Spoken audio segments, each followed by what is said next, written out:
Salut tout le monde, j'espère que vous allez bien les amis. On se retrouve pour une nouvelle vidéo. Retour du championnat dans quelques jours maintenant, ça sera ce week-end, on rappelle, face à Leganés. On va regarder les amis tout de même le calendrier qui attend le Real sur les prochaines semaines. Ça va s'enchaîner très rapidement parce que ce mois d'avril va être très très chargé.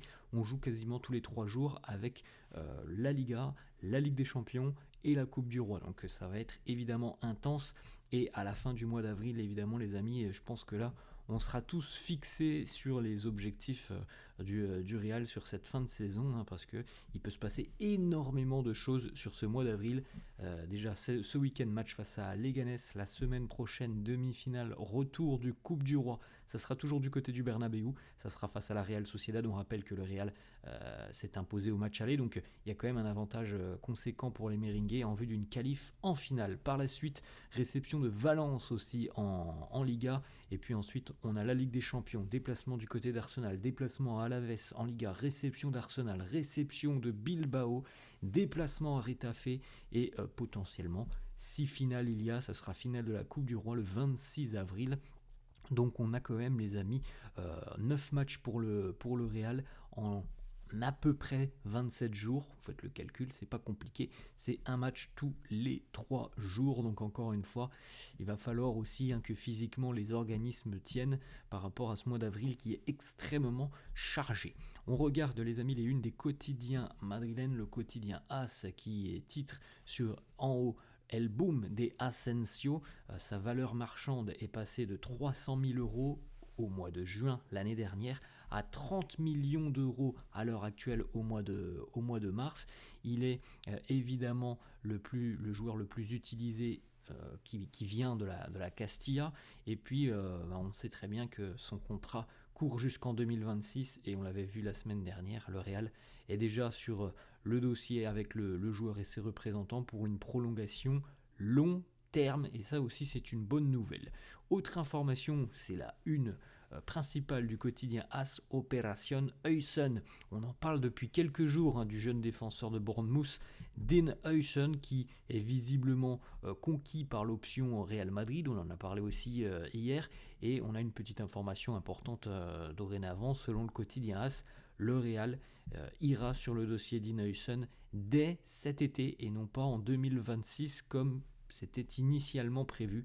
Bon, on verra tout ça de toute façon en fin de saison, mais il est vrai que depuis une dizaine de jours, on voit quand même un intérêt très concret du Real envers le jeune Dean Huysen. Ensuite, les amis, la une de Marca.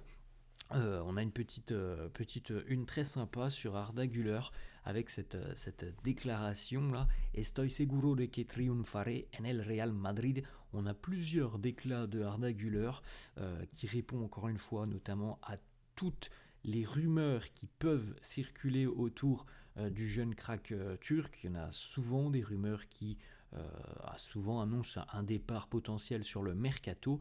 Et ben voilà les déclarations d'Arda qu'on va regarder dans quelques instants.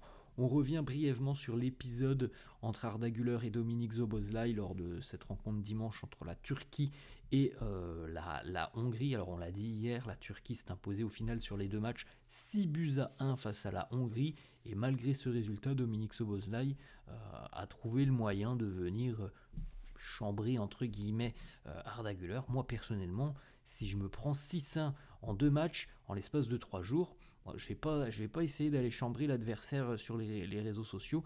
Bref, c'est ce qu'a fait Dominic Szoboszlai hier. On l'avait vu, il avait reposté le nombre de minutes jouées par Arda cette saison. Réponse d'Arda Güler hier dans une story Instagram. This guy is a joke. Ce gars, c'est tout simplement une blague. Est-ce que 6 buts, ce n'est pas assez pour la fermer? Voilà, les mots d'Arda Güler, au moins c'est très clair. On peut jeter un petit coup d'œil d'ailleurs les amis, c'est assez intéressant parce que sur les réseaux sociaux évidemment ça a fait un petit peu le buzz, et pas mal de supporters, que ce soit de la Turquie ou de la Hongrie, mais je crois que c'est un supporter hongrois d'ailleurs qui a demandé les stats défensives. Il y a pas mal de supporters qui ont voulu justement comparer un petit peu les deux joueurs. Alors il est évident qu'en termes de minutes, oui, Dominic Szoboszlai était un titulaire du côté de Liverpool, donc il a beaucoup plus de minutes que Arda Güler. Il a marqué plus de buts mais pas tant que ça au final, hein, parce qu'il a presque 3 fois plus de temps de jeu, mais au niveau des buts, le rendement d'Arda est quand même assez impressionnant. Au niveau des passes D, ils sont à égalité, alors que comme on vient de le dire quand même les amis, Szoboszlai il y a 3 fois plus de temps de jeu du côté des Reds.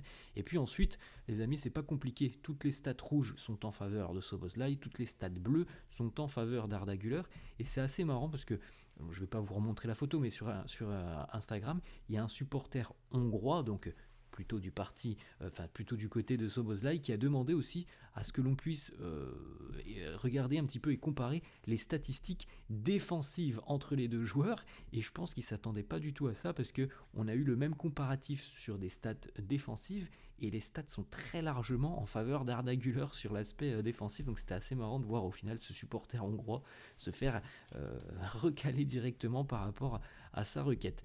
On revient les amis sur les déclarations d'Arda Güler accordées au quotidien Marca, et ces déclarations très importantes pour voir un petit peu où il en est dans sa tête par rapport à ses objectifs personnels, par rapport à ses objectifs avec le Real, par rapport à ses souhaits pour le futur.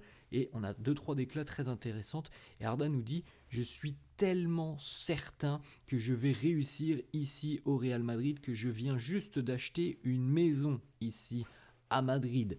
Autre déclat d'Arda qui nous dit « Le Real m'a parlé d'un plan pour moi. Je crois dur comme fer en ce plan. Je vais réussir ici au Real ». Et puis autre déclat de Arda qui nous dit « Je n'arrêterai pas de me battre tant que je ne serai pas devenu important du côté de Madrid ici ». Il l'a redit en plus dans une autre déclaration, je me battrai pour obtenir ce rôle plus important du côté du Real. Donc franchement les amis, quand on voit ces déclarations, quand on lit un petit peu tout ça, on a quand même du mal à imaginer que Arda envisage ne serait-ce qu'un départ cet été. Ça semble quand même très très loin d'imaginer ce genre d'option à l'heure actuelle dans la tête d'Arda Güler. Hein. Et comme on l'a déjà dit sur la chaîne les amis, il y a des rumeurs qui sortent, mais à chaque fois, lorsque Arda s'est exprimé, lorsque l'entourage d'Arda s'est exprimé, tout le monde a annoncé la même ligne directrice, c'est-à-dire Arda veut réussir ici à Madrid, il n'envisage aucune autre option, ni même un prêt pour aller trouver plus de temps de jeu. Donc voilà, au moins ça a le mérite d'être clair, toutes ces déclarations, Arda veut s'imposer, veut continuer du côté de Madrid. On poursuit les amis avec cette information donc du quotidien AS que l'on a vu tout à l'heure sur la une de AS. Dean Huijsen, le Real a décidé d'aller sur le dossier Dean Huijsen cet été et de ne pas attendre ce qui était prévu, donc c'est-à-dire l'été 2026 qui était prévu pour aller peut-être recruter le jeune défenseur espagnol de Bournemouth. Du côté du Real, on est tout doucement en train de se positionner sur le dossier Dean Huijsen. Les performances du joueur, que ce soit en sélection, mais aussi avec son club de Bournemouth en Angleterre, n'ont pas impressionné que les entraîneurs, mais aussi les dirigeants du Real. La course pour la signature du jeune défenseur espagnol a démarré. On l'a vu il y a quelques jours, Chelsea est déjà très intéressé. Alors, il y a beaucoup de grands clubs qui sont intéressés, mais Chelsea aussi, visiblement, serait l'un des gros clients intéressés par Dean Huijsen. Mais voilà, du côté du Real, on est aussi en train de préparer le futur, l'avenir. On a quand même un David Alaba qui est plus proche de la fin, Rudiger plus proche de la fin aussi. Donc un Militao, alors, il est encore relativement jeune Militao, mais il y a eu les pépins physiques, donc voilà, aller chercher un profil relativement jeune comme ça, c'est certainement quelque chose de très réfléchi. Ensuite, une petite info les amis, on l'avait dit, Thibaut Courtois a manqué la rencontre entre la Belgique et l'Ukraine. Il a une légère tension musculaire, mais normalement il devrait être de retour pour le match de ce week-end face à Leganés. Et puis une petite info aussi, hier Jude Bellingham était sur les terrains avec l'Angleterre. Bon, il a été remplacé au bout de 67 minutes de jeu, donc un petit peu de repos. Pour Jude, l'Angleterre évidemment s'est imposée face à la Lettonie, donc la trêve internationale est terminée pour Bellingham, retour prévu, il me semble, demain au centre d'entraînement, alors que c'est aujourd'hui que l'entraînement reprendra pour ceux qui sont déjà de retour du côté de Madrid.